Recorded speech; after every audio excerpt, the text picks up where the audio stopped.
இன்றைய தெளிவுபட பகுதியில் நாட்டா எனப்படும் நேஷனல் ஆப்டிடியூட் டெஸ்ட் இன் ஆர்கிடெக்சர் தேர்வு குறித்து விவாதிக்க உள்ளோம். இளநிலை ஆர்கிடெக்சர் படிப்புகளில் சேருவதற்கு நாட்டா தேர்வு முக்கியமானதாகும். 10ஆம் வகுப்பு முடித்தவுடன் இந்த தேர்வை எழுதலாம். ஆனால் 12ஆம் வகுப்பு முடித்த பின்னர் தான் ஆர்கிடெக்சர் படிப்பில் சேர முடியும். அரங்கில் நம்முடன் உள்ள நாட்டா தேர்வுக்கான பயிற்சியாளர் திரு ஃபரூக் அவர்களிடம் நேயர்கள் தங்களது சந்தேகங்களை கேட்டு வெற்றி குறிப்புகளை பெறலாம். வணக்கம். வணக்கம்.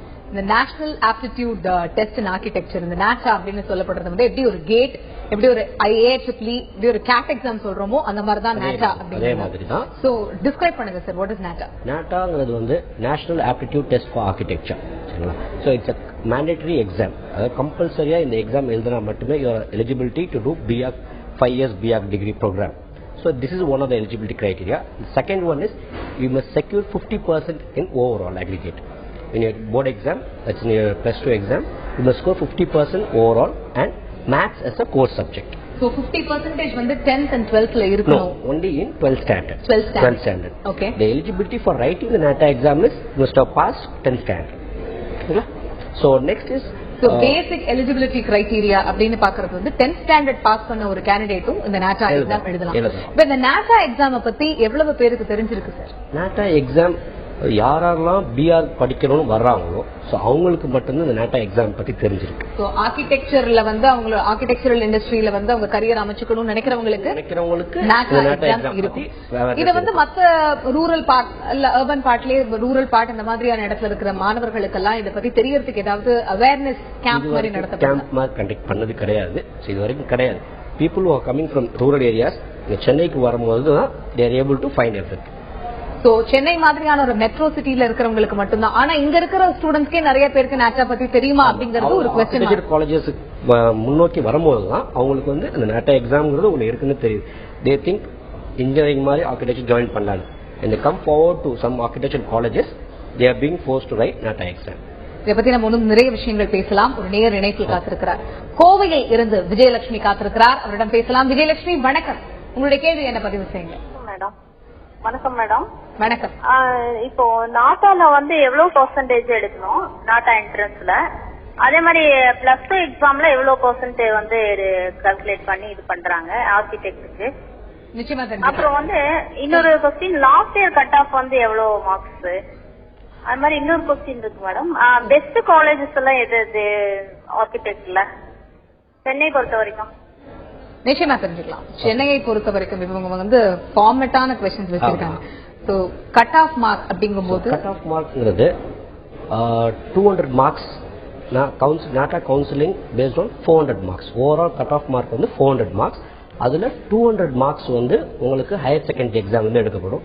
Remaining 200 marks from your NATA examination. So NATA எக்ஸாமினேஷனோட வெயிட்டேஜ் 200, ஹையர் செகண்டரியோட வெயிட்டேஜ் வந்து 200.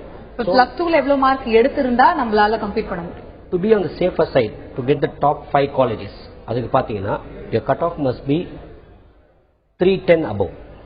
300 above is a good mark. 310 above is on the driver's seat. You are very much safe to get placed in high reputed colleges, number 1, number 2 colleges. இந்த மாதிரி சென்னையை பொறுத்த வரைக்கும் என்னென்ன வந்து பிரீமியர் இன்ஸ்டிடியூஷன்ஸ் இருக்கு அப்படின்னு இந்த நேயர் கேட்டிருந்தாங்க. பிரீமியர் இன்ஸ்டிடியூஷன்ஸ் பாத்தீங்கன்னா BRC Academy of Architecture, Anna University School of Architecture and Planning, Bharat University, Sathyabama university, இது எல்லாமே வந்து பிரீமியம் இன்ஸ்டிடியூஷன். இங்க இருக்கிறவங்களுக்கு வந்து வேலை வாய்ப்பு நிறைய இருக்கு. past 20 years இந்த இன்ஸ்டிடியூஷன்ஸ் ரன் ஆயிருக்கலாம். பட் இந்த கோர்ஸ் வந்து அங்க எவ்வளவு வருஷமா போயிட்டு இருக்கு? மியாசி அகாடமி பாத்தீங்கன்னா அகாடமி ஆஃப் ஆர்கிடெக்சர்ல பாத்தீங்கன்னா it's almost 15 years institution. Bharat பாத்தீங்கன்னா 24 years institution. And Satyabama is also renowned institution. Well, high reputed institution. VR courses இருக்கு. இன்னொரு நேயர் காத்திருக்கிறார். செங்கல்பட்டுல இருந்து பாபு காத்திருக்கிறார். அவரிடம் பேசலாம். பாபு வணக்கம். உங்களுடைய கேள்வி என்ன பதிவு செய்யுங்க. மேடம் வணக்கம். சார் கிட்ட ஒரு நிமிஷம் கொடுங்க. கேட்கலாம். சொல்லுங்க சார். Hello sir. சொல்லுங்க சார். சார் என்னோட டாக்டர் வந்து இப்ப பிளஸ் 2 எழுதிட்டு இருக்கா. ஓகே. அவங்களுக்கு she is willing to study architecture. Okay. So இந்த கேர்ள் ஸ்டூடெண்ட்ஸ்க்கு வந்து ஆர்கிடெக்சர் ஃபியூச்சர் எப்படி சார் இருக்குது? பிகாஸ் அவங்க 5 years கோர்ஸ் 5 years படிச்சுட்டு அவங்க தனியா வெளியே போறப்போ கல்யாணம் பண்ணி கொடுக்கறப்போ அந்த மாதிரி அந்த ஃபியூச்சர் எப்படி இருக்கு? Is it worth to girls students? கண்டிப்பா பாத்தீங்கன்னா மேடம், பாய்ஸோட girls has more of creative skills. So architecture is basically a creative course. So அந்த மாதிரியான கோர்ஸுக்கு girls has a very good scope. Because ஒரு இண்டிவிஜுவலாக அவங்களுக்கு வந்து ஒரு பெர்ஃபார்மன்ஸ் பிளாட்ஃபார்ம் கிரியேட் பண்ணிக்கலாம். மோரோவர் ஆர்கிடெக்சர் வந்து 5 years ப்ரோக்ராமில் இந்த 4th year காலேஜ் படிப்பில் 3 years ரெகுலர் காலேஜ் போவாங்க. 4th year வந்து கம்பல்சரியாக the council of architecture is asking all the institutions for the students to undergo a 1 year practical internship program. So அதில் பார்த்தீங்கன்னா they experience the practical knowledge and the platform is being set for a very good career. So on the platform they have to make use of it and shine in their career. So the campus interview பார்த்தீங்கன்னா இதில் கிடையாது, architecture கோர்ஸில் எங்கேயுமே கிடையாது. So அது well renowned institutionsலயும் வந்து கிடையாது. ஏன்னா வந்து because they are having this 1 year platform to shine in that. So அது ஒன்று. Second, girlsக்கு they can work at home, they can create their own architecture firm at their house itself. They don't have to go and work physically. Boys விட girls வந்து இல்ல இந்த course படிக்கிறதுக்கான urge அதிகமா இருக்கு. Slow, but they are well talented. That's the thing. நிச்சயமாக.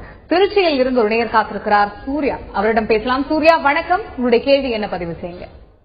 வணக்கம் madam. BE civil முடிக்க வந்து கண்டினியூ இந்த இதுல சேரலாமா? அது எத்தனை வருஷம் படிக்கணும்? நிச்சயமா தெரிஞ்சுக்கலாம். BE சிவில் இன்ஜினியரிங் படிச்ச கேண்டிடேட் வந்து ஆர்கிடெக்சர் BR படிக்கலாமா? எவ்வளவு வருஷம் அவங்க எக்ஸ்ட்ராவா படிக்க வேண்டியது? இல்ல, BE சிவில் படிச்சவங்க BE டிப்ளமா இன் சிவில் படிச்சவங்க படிக்கலாம். டிப்ளமா இன் சிவில் இன்ஜினியரிங் படிச்சவங்க வந்து BR படிக்கலாம். BE சிவில் இன்ஜினியரிங் முடிச்சிட்டு அவங்க வந்து ஸ்ட்ரைட்டாவே MR படிக்கலாம். BR படிக்கணும் அவசியம் இல்லை, அவங்க ஸ்ட்ரைட்டாவே வந்து MR படிக்கலாம். பட் ஆனா வந்து they will not be renowned as an architect. They'll be holding the MR degree, but they will not be known as an architect in a council of architecture. ஏன் அப்படி? because அவங்க civil engineering முடிச்சிட்டு masters வந்து அவங்க architecture. It's a norms regulated by the council of architecture. So the council of architecture recognize each person as an architect. So அதனால வந்து only if you complete with BE civil, you can straight away go and work as you can do your MR degree. MR degree. So அதுக்கான scopes எப்படி sir இருக்கும்? BE civil முடிச்ச candidate வந்து architecture போய் join பண்ணாங்க. You will earn all the skills, but you will not be known as an architect. That's the only difference. Banu என்கிற நேயர் காத்திருக்கிறார், அவரிடம் பேசலாம். பானு வணக்கம், உங்களுடைய கேள்வி என்ன சொல்லுங்க. வணக்கம் மேடம், நான் கும்பகோணத்துல இருந்து பேசுறேன் சார். சொல்லுங்க. என் பையன் +2 படிக்கிறான், தமிழ் மீடியம் படிக்கிறான், ஆர்கிடெக்சர் படிக்கணும்னு ஆசைப்படுறான். படிக்க முடியுமா சார் மேடம்? கண்டிப்பா படிக்கலாம் மேடம். பட் ஒன்லி திங், அவர் இன்ட்ரெஸ்ட் எடுத்துக்கணும், சப்ஜெக்ட் என்னன்னு தெரிஞ்சுட்டு வரணும். அதுக்கு முன்னாடி கொஞ்சம் நல்லா BR கோர்ஸ் எப்படி இருக்கும், அதுக்கப்புறம் எப்படி அவர் டேக்கிள் பண்ண போறாரு, கம்யூனிகேஷன் ஸ்கில்ஸ், அது எல்லாமே உங்களுக்கு வந்து காலேஜ்ல ட்ரெயின் பண்ணிடுவாங்க. ஸோ உங்களுக்கு தெரியாட்டி கூட நீங்க வந்து கத்துக்கலாம். But only thing, you have to have some interest towards basic interest வந்து அப்ளை பண்ற கேண்டிடேட். BR கோர்ஸ் பத்தி பார்க்கும்போது இப்ப இன்ஜினியரிங் அப்படின்னா அவங்களோட மேத்ஸ் பிசிக்ஸ் கெமிஸ்ட்ரியில இருந்து வரும். சோ அது மூலமா அவங்களால அந்த AEEE அப்படிங்கிற எக்ஸாம்ஸ் வந்து அப்ளை பண்ண முடியும். பட் ஆர்கிடெக்சர்ங்கும் போது அவங்களோட கரிக்குலம் டீடைல் அவங்க ஆர்கிடெக்சர் பத்தி எதுவுமே படிச்சிருக்க மாட்டாங்க. சோ அவங்க ஒரு பேசிக் ஐடியாவே இல்லாம இந்த நேட்டா எக்ஸாம் பாக்குறவங்களுக்கு உங்களோட அட்வைஸ் என்னவா? என்னோட அட்வைஸ் வந்து அவங்க கொஞ்சம் டிராயிங்ஸ் கொஞ்சம் ப்ராக்டிஸ் பண்ணிக்கலாம். ஸோ கொஞ்சம் little bit of mental ability questions, அந்த மாதிரி கொஞ்சம் கொஸ்டின்ஸ் கொஞ்சம் ப்ராக்டிஸ் பண்ணிக்கலாம். BR கோர்ஸ் நீங்க வர்றீங்கன்னா அதுக்கு வந்து இது வந்து ஒரு ஃப்ரெஷ்ஷான சப்ஜெக்ட். இது வந்து எப்படி ஒரு சின்ன ஒரு எக்ஸாம்பிள் சொல்லணும்னா, ஒரு சின்ன குழந்தைய கொண்டு போய் ஒரு LKG ஸ்கூல்ல சேர்க்கிற மாதிரி தான். எப்படின்னு கேட்டீங்கன்னா, LKG ஸ்கூல் போகும்போது த ஸ்டூடெண்ட்ஸ் கிட்ஸ் வந்து ஒரு ABCD படிச்சு, ஒரு சென்டென்ஸ் படிச்சு, ஒரு ரைம்ஸ் படிச்சு they coming up in their life. So அதே மாதிரி இந்த ஆர்கிடெக்சர் சப்ஜெக்ட் வந்து ஸ்டார்டிங் ஃப்ரம் தி ஸ்கிராட்ச் அப்படிங்கறத நீங்க வந்து வருவாங்க. பிசிக்ஸ், கெமிஸ்ட்ரி, மேத்ஸ் அதுல இருந்து ஒண்ணுமே இருக்காது. they have the skills but not completely. So it's a fresh subject with a lot of creativity and imagination skills. நிச்சயமாக. சென்னையில இருந்து ஒரு நேயர் காத்திருக்கிறார் ஹசருதீன், அவரிடம் பேசலாம். ஹசருதீன் வணக்கம், உங்களுடைய கேள்வி என்ன பதிவு செய்யுங்க. சிஸ்டம் ஆர்கிடெக்சர்னா எது சம்பந்தப்பட்டதுங்க? ஹசருதீன் உங்களோட கேள்வி என்ன, தெளிவா பதிவு செய்யுங்க. சிஸ்டம் ஆர்கிடெக்சர் எது சம்பந்தப்பட்டதுங்க? System architecture is about digital architecture. Hello, வணக்கம் கார்த்திக், உங்களுடைய கேள்வி என்ன சொல்லுங்க. என் பிரதர் இருக்காங்க, அவங்க 10th முடிச்சிருக்காங்க, அவங்க ஆர்கிடெக்சர் படிக்க முடியுமா? 10th ஸ்டாண்டர்ட் முடிச்சிருக்காரு உங்க பிரதர் இல்லையா? ஆமா. இவர் வந்து ஆர்கிடெக்சர் 10th முடிச்சிட்டாருன்னா ரெண்டு பாசிபிலிட்டிஸ் இருக்கு. Number 1, 11th and 12th undergo பண்ணிட்டு you can get into BR degree. Number 2, 3 years in diploma in civil or diploma in architecture படிச்சுட்டு BR போகலாம். So 10th முடிச்சு straight away you cannot come to BR degree. So ரெண்டு options இருக்கு. ஒன்னு 11th and 12th pursue பண்ணிட்டு போகலாம், இல்லனா இதுலயே வந்து டிப்ளமோ இன் சிவில் இல்லனா ஆர்க்கிடெக்சர் முடிச்சிட்டாங்கன்னா அவங்க வந்து பிஆர்க் படிப்பாங்க. வசந்த் என்கிற நேயர் காத்திருக்கிறார், அவரிடம் பேசலாம். வணக்கம் வசந்த், உங்களுடைய கேள்வி என்ன சொல்லுங்க. Hello sir, good evening. நாங்க வெள்ளூர்ல இருந்து பேசுறோம். சொல்லுங்க. ஹலோ, நாங்க இப்போ +2 படிச்சிட்டு இருக்கேன். நெக்ஸ்ட் பிஆர்க் தான் அப்ளை பண்ணலாம்னு இருக்காங்க. நாட்டா எக்ஸாம் எழுத போறேன். சரி, அதுக்கு காலேஜ் வந்து இது அண்ணா யூனிவர்சிட்டிலயும் இருக்குங்க. அங்க படிச்சா ஸ்கோப் இருக்கா இல்ல வேற எங்கேயும் படிக்கலாமா? இல்ல, அண்ணா யூனிவர்சிட்டி மூலமா போனீங்கன்னா you are going through counseling. You can also go to deemed universities. It's all the same. Doesn't make any difference. But only thing the fees differs from each college. Government quota and management quota. Fee difference இருக்கும். மத்தபடி வேற ஒண்ணு difference கிடையாது. எல்லா அந்த இன்ஃப்ராஸ்ட்ரக்சரா இருக்கட்டும், அவங்களுடைய மத்த கோச்சிங் ஃபெசிலிட்டிஸா இருக்கட்டும், எல்லாமே one of the same. Almost equal in all the colleges. All the colleges are doing well, and because it's coming under Council of Architecture norms, so all the colleges are doing well. மதுரையிலிருந்து ஒரு நேயர் காத்திருக்கிறார், இந்து. அவரிடம் பேசலாம். இந்து வணக்கம், உங்களுடைய கேள்வி என்ன பதிவு செய்யுங்க. நான் JEE மெயின் எக்ஸாம்க்கு செகண்ட் பேப்பருக்கு அப்ளை பண்ணிருக்கேன், நாட்டாக்கும் அப்ளை பண்ணிருக்கேன். ரெண்டுத்துக்கும் ஒரே கோச்சிங்கா இல்ல வேற வேற கோச்சிங்கா?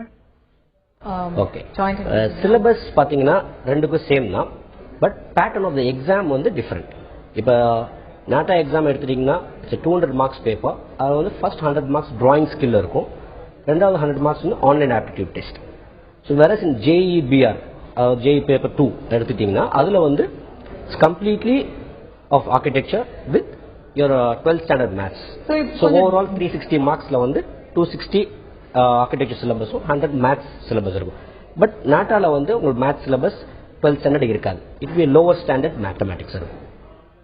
காஞ்சிபுரத்திலிருந்து ஒரு நேயர் காத்திருக்கிறார், கிரிதரன். அவரிடம் பேசலாம். கிரிதரன் வணக்கம், உங்களுடைய கேள்வி என்ன பதிவு செய்யுங்க. ஹலோ, வணக்கம் Giridharan. Hello sir, good evening sir. Good evening sir, நான் வந்துட்டு இப்போ 12th ஸ்டாண்டர்ட் முடிக்க போறேன் சார். ஐ அம் ரைட்டிங் எக்ஸாமினேஷன் நவ். எனக்கு வந்துட்டு பிஆர்க்கு எடுக்கணும்ன்ற ஒரு ஐடியா இருக்கு. ஆனா அதை பத்தின ஒரு இன்ஃபர்மேஷன் அவ்வளவுதான் எனக்கு தெரியல. பட் பிஆர்க்கு இன் சென்ஸ் நாட்டா எக்ஸாம் எழுதி அதுல எப்படி சார் ஸ்கோப்லாம் நல்லா இருக்குங்களா? ஓகே, ஸோ இப்போ ஸ்கோப் ஆஃப் ஆர்கிடெக்சர் பற்றி கேட்குறாரு. ஸ்கோப் ஆஃப் ஆர்கிடெக்சர் அது சொன்ன மாதிரி நான் முன்னாடியே சொன்ன மாதிரி ஃபர்ஸ்ட் 3 இயர்ஸ்க்கு அப்புறம் அந்த internship programme, that is your main turn key. So அங்கே தான் உங்களோட இந்த turning point of architecture. So over there இந்த platform you have to score well, I mean perform well in your office to be the best out of architecture. இப்போ IT அப்படின்னு பார்க்கும்போது ஒரு பக்கம் அதுல ரிசர்ச்ல இருக்கிறதுனால மற்ற செக்டர்ஸ் கம்பேர் பண்ணும்போது இப்போ ஆர்கிடெக்சருக்கு வரக்கூடிய ஸ்டூடெண்ட்ஸோட எண்ணிக்கை அதிகமா இருக்கலாமா? கண்டிப்பா இப்போ இருக்குது. மோர் அண்ட் மோர் பார்த்தீங்கன்னா architecture is wide range of opportunities. Architecture can only go in designing, landscape architecture, urban designing. So அது மாதிரி பல விதமான ஆர்கிடெக்சர் ஸ்பெஷலைசேஷன் இருக்குது. கிரியேட்டிவிட்டியா ஒர்க் பண்ணணும்னு நினைக்கிற ஸ்டூடெண்ட்ஸ் வந்து இதை ஆஸ்பயர் பண்ணலாம். கண்டிப்பா அது ஒன்று. சென்னையிலிருந்து ஒரு நேயர் காத்திருக்கிறார், சுமித்ரா. அவரிடம் பேசலாம். சுமித்ரா வணக்கம், உங்களுடைய கேள்வி என்ன பதிவு செய்யுங்க. வணக்கம் சார், என்னோட டாக்டர் இப்ப வந்து +2 படிக்கிறா. அவ வந்து ஆர்கிடெக்சர் குரூப் சேர போறேன்னு நினைக்கிறா. அந்த ஆர்கிடெக்சர்ல வந்து மெயினா அந்த பில்டிங் இது அது இல்லாம வேற என்னென்ன கோர்சஸ் எல்லாம் இருக்கு அதுல? ஓகே, பிஆர்க் இல்லாம வேற என்னென்ன கோர்சஸ்? பிஆர்க்ல ஜெனரல் பிஆர்க் மட்டும்தான் இருக்குது. மற்றபடி பிஜி கோர்சஸ்ல தான் வந்து ஸ்பெஷலைசேஷன் இருக்குது. ஸோ ஃபர்ஸ்ட் யூஜி வந்து வெறும் பேச்சுலர் ஆஃப் ஆர்கிடெக்சர் மட்டும்தான். மதுரையிலிருந்து நேர் காத்திருக்கிறார் சபரி. அவரிடம் பேசலாம். சபரி வணக்கம், உங்களுடைய கேள்வி என்ன சொல்லுங்க. Good evening sir. Good evening sir, நான் இப்போ 12th படிக்கிறேன். ஓகே, நான் இப்போ 12th முடிச்சுட்டு நான் வந்து சிவில் இன்ஜினியர்ல ஸ்கோப் ஃபியூச்சர்ல வந்து பிஇ படிச்சா இருக்குமா இல்ல பிடெக்கா இல்ல பிஆர்க் படிச்சா இருக்குமா? Scope of architecture is little more high compared to BE civil engineering. இப்ப இவங்க அந்த காலேஜ்ல பிஆர் படிக்கும்போது சைட்ல இப்ப நம்ம ஐடி அப்படிங்கும்போது சில கிராஷ் கோர்சஸ் எல்லாம் ஸ்டூடெண்ட்ஸ் பண்றது வந்து ஒரு ஆடட் அட்வான்டேஜா இருக்கும். அந்த மாதிரி ஆர்கிடெக்சர் எடுத்து படிக்க போற ஸ்டூடெண்ட்ஸ் வந்து சைட்ல என்ன மாதிரியான கிராஷ் கோர்சஸ் பண்ணலாம்? சோ இப்ப பிஆர் படிக்கும்போது எல்லா யூனிவர்சிட்டிஸ் வந்து அவங்க கரிக்குலம்ல கொண்டு வந்துட்டாங்க. CAD, 3ds Max, Photoshop, Revit architecture. So இது எல்லாமே வந்து காலேஜ் இன்ஸ்டிடியூஷன்ஸே கண்டக்ட் பண்றாங்க. They are having a MOU with other in CAD centers and other 3D technologies, and they are running the courses. விழுப்புரத்திலிருந்து ஒரு நேயர் காத்திருக்கிறார் சேகர். அவரிடம் பேசலாம். சேகர் வணக்கம், உங்களுடைய கேள்வி என்ன பதிவு செய்யுங்க. வணக்கம்மா. வணக்கம். என்னோட பையன் வந்து சிவில் டிப்ளமா படிக்கிறான். சரி, அவன் வந்து அந்த ஆர்கிடெக்சர் படிக்கணும்னா எவ்வளவு செலவாகும்? ஓகே. ஃபீஸ் ஸ்ட்ரக்சர் பத்தி ஃபீஸ் ஸ்ட்ரக்சர் பாத்தீங்கன்னா அண்ணா யூனிவர்சிட்டிஸ் அதாவது த்ரூ கவுன்சிலிங் மூலமா நீங்க போனீங்கன்னா ஃபீஸ் வந்து 40,000 ரூபாய் வருஷத்துக்கு. அதே மேனேஜ்மெண்ட்ல போனீங்கன்னா it differs from college to college. ஒரு காலேஜும் ஒரு ஃபீஸ். ஒவ்வொரு சில காலேஜ் 75,000 ரூபாய் ஃபீஸ், இது ஒரு காலேஜ் 1 லட்சம் ரூபாய், அதே வச்சு 4 லட்சம் ரூபாய் வரைக்கும் ஒரு சில சென்னை தமிழ்நாடு காலேஜஸ்ல அப்ளை பண்றாங்க. இப்ப ஃபீஸ் ஸ்ட்ரக்சர் பத்தி சொல்லிருந்தீங்க. இந்த ஸ்டூடெண்ட்ஸ் வந்து இப்ப ஏற்கனவே சொன்ன மாதிரி AIEEE உங்களுக்கு ஒரு பேசிக் நாலேஜ் இருக்கும், மேத்ஸ், பிசிக்ஸ், கெமிஸ்ட்ரி. இது டோட்டலி டிராயிங் அப்சர்வேஷன் ஸ்கில்ஸ் அப்படிங்கும் போது இதுல 2 விதமான அபிலிட்டி டெஸ்ட் பண்றதாங்க. ஒன்னு டிராயிங், இன்னொன்னு எஸ்தெட்டிக் சென்சிட்டிவிட்டி. அது வந்து what kind of ability is being tested? So இதுல பாத்தீங்கன்னா ஃபுல் 3D விஜுவலைசேஷன். ஸோ ஒரு 3D பிளாக் கொடுத்து ஸோ அதை யூ ஹேவ் டு தேல் டிஃப்ரெண்ட் ஆங்கிள்ஸ்ல எப்படி நீங்க பர்சீவ் பண்ணீங்க, எப்படி நீங்க பாப்பீங்க. ஸோ அந்த மாதிரியான கொஸ்டின்ஸ் தான் வந்து மேக்ஸிமம் இருக்கும். டிராயிங் வந்து பெர்ஸ்பெக்டிவ் டிராயிங் ஒரு concept. So they going to draw the perspective drawing. Students வந்து இதை ஈஸியா பார்க்க முடியுமா? பிகாஸ் கிரியேட்டிவிட்டி அப்படிங்கறது ஒரு பக்கமா இருந்தாலும் அந்த பேப்பர் அட்டெம்ப்ட் பண்றதுக்கான பேசிக் ஃபண்டமெண்டல் நாலேஜ் வேணும். அது வந்து இந்த 10th ஸ்டாண்டர்ட் முடிச்ச ஸ்டூடெண்ட்ஸ்க்கோ இல்ல 12th முடிச்சுட்டு வர ஸ்டூடெண்ட்ஸ்க்கோ கோச்சிங் கிளாஸஸ் மாதிரி ஏதாவது இருக்கா, எஸ்பெஷலி DR அப்ளை பண்றதுக்கு? இது ஸ்ட்ரைட்டாவே அவங்க வந்து இப்ப 12th முடிச்சுட்டு எக்ஸாம் எழுத போறீங்கன்னா ஃபர்ஸ்ட் டைம் நீங்க எக்ஸாம் எழுதுறீங்க. எக்ஸாம் எழுதும் போது சப்போஸ் ட்ரைனிங் கோச்சிங்லாம் போகாம நீங்க வந்து ஸ்ட்ரைட்டாவே எக்ஸாம் எழுதிட்டு சப்போஸ் இன் கேஸ் நீங்க ஃபெயில் ஆயிட்டீங்க, அதாவது if you scoring less than 80 marks, அப்ப 80 marks கீழ ஸ்கோர் பண்ணா you consider as a fail mark, you are not eligible. So again you will have to go for one more attempt. So in order to avoid that, it's better and safe to go for that coaching classes. போயிட்டு then you can apply for that. தொடர்ந்து பேசலாம். மோகன் என்கிற நேயர் காத்திருக்கிறார் காஞ்சிபுரத்திலிருந்து. அவரிடம் பேசலாம். மோகன் வணக்கம், உங்களுடைய கேள்வி என்ன சொல்லுங்க? வணக்கம் மேடம். இப்போ என்னோட சிஸ்டர் வந்து +2 படிக்கிறாங்க. சரி. SRM யூனிவர்சிட்டியில BE டிசைன்ஸ்னு ஒரு கோர்ஸ் இருக்கு. ஓகே. இருக்கு. which is the best to her? Okay. இவங்க BE பெஸ்டா இல்ல BE டிசைன்ஸ் பெஸ்டா? BE டிசைன் ஆர் BR அப்படின்னு கேட்டீங்கன்னா BR தான். ஏன்னா BE டிசைன் அப்படிங்கிறது வந்து it is formally also equal to interior design course. இப்போ 3 years diploma 3 years bachelor's in interior design எல்லாம் பண்றாங்க. ஸோ அதுக்கு மாதிரி தான். So but to be renowned as an architect, அதுக்கு வந்து it's better you do a professional course which is BR. சென்னையிலிருந்து இனியன் என்கிற நேயர் காத்திருக்கிறார். அவரிடம் பேசலாம். இனியன் வணக்கம், உங்களுடைய கேள்வி என்ன சொல்லுங்க? வணக்கம். அதாவது டிப்ளமோல வந்து DR முடிச்சுட்டு, சரி சொல்லுங்க. DR முடிச்சுட்டு லேட்டரல் என்ட்ரியா செகண்ட் இயர்ல ஆர்கிடெக்சர் சேர முடியுமா? நோ, பண்ண முடியாது.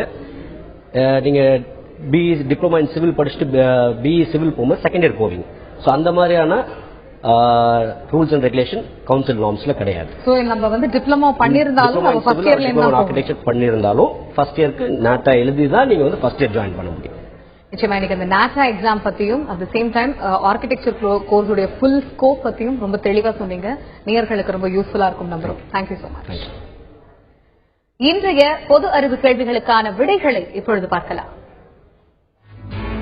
தேசிய வனவிலங்கு வாரியத்தின் தலைவர் யார் என்ற கேள்விக்கு 1972ஆம் ஆண்டு வனவிலங்கு சட்டத்தின்படி தேசிய வனவிலங்கு வாரியம் அமைக்கப்பட்டுள்ளது. இதன் தலைவராக பிரதமர் மன்மோகன் சிங் உள்ளார். ஜியோகிராபிக்கல் இண்டிகேஷன்ஸ் என்பது என்ன என்கிற கேள்விக்கு இந்தியா உலக வர்த்தக அமைப்பின் உறுப்பினராக ஆனதை தொடர்ந்து 1999ஆம் ஆண்டு geographical indications of goods registration and protection act என்ற சட்டத்தை இயற்றியது. இந்த சட்டம் 2003ஆம் ஆண்டு செப்டம்பர் 15ஆம் தேதி முதல் அமலுக்கு வந்தது. இந்த சட்டத்தின்படி குறிப்பிட்ட பகுதியில் இருந்து உற்பத்தி செய்யப்படும் பொருட்களுக்கு ஜியோகிராபிக்கல் இண்டிகேஷன்ஸ் குறியீடு வழங்கப்படுகிறது. மதுரை சுந்தரி சேலை, தஞ்சாவூர் தட்டு உள்ளிட்ட பல்வேறு பொருட்களுக்கு ஜியோகிராபிக்கல் இண்டிகேஷன்ஸ் குறியீடு வழங்கப்பட்டுள்ளது என்பது குறிப்பிடத்தக்கது. எகிப்தின் பிரதமராக பதவியேற்றுள்ளவர் யார் என்கிற கேள்விக்கு இப்ராஹிம் மெஹ்லிம் என்பவர் எகிப்தின் பிரதமராக பதவியேற்றுள்ளார் என்பது பதிலாகும்.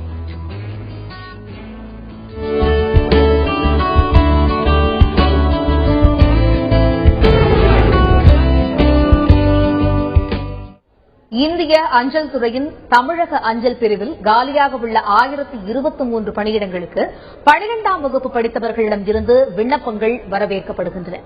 போஸ்டல் அசிஸ்டன்ட் பணிக்கு 641 பேர், சார்ட்டிங் அசிஸ்டன்ட் பணிக்கு 237 பேர், போஸ்டல் அசிஸ்டன்ட் இன் சேவிங்ஸ் பேங்க் கண்ட்ரோல் ஆர்கனைசேஷன் பணிக்கு 74 பேர், போஸ்டல் அசிஸ்டன்ட் இன் சர்க்கிள் ஆபீஸ் பணிக்கு 52 பேர் உட்பட 1023 பேர் தேர்வு செய்யப்படுகின்றனர். 18 முதல் 27 வயதுக்குள் இருப்பவர்கள் விண்ணப்பிக்கலாம். 12ஆம் வகுப்பில் ஆங்கிலத்தை ஒரு பாடமாக எடுத்து படித்தவர்கள் விண்ணப்பம் செய்யலாம்.